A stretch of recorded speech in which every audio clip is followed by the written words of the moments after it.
Washington, D.C.'s failure to act means the sequester will start to affect government budgets across the board. NCTV 17's Jordan Abudayyeh has more on the effects we'll feel in our community.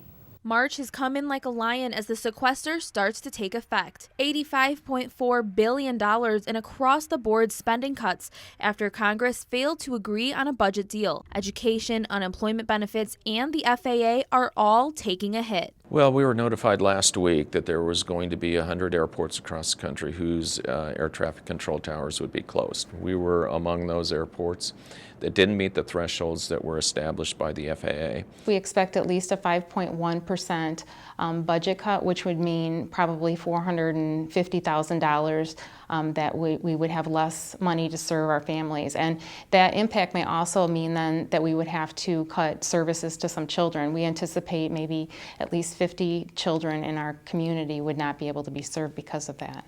Our school districts will also feel the effects.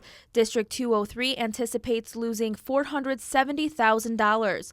District 204's cuts would be anywhere from $566,000 to $786,000.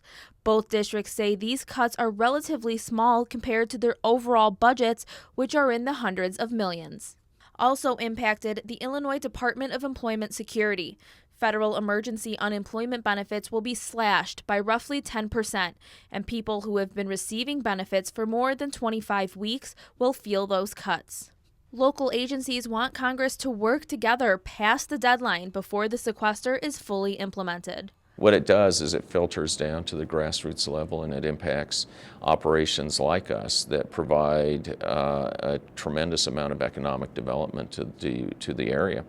And it starts impacting that after a while. Head Start serves the neediest of the needy, and so we would have to look at our children, but it's just tough. How do you decide which child doesn't receive services? The cuts will be gradual over the next several months. Federal employees cannot be laid off or furloughed until April 1st because employers are required to give them a month's notice.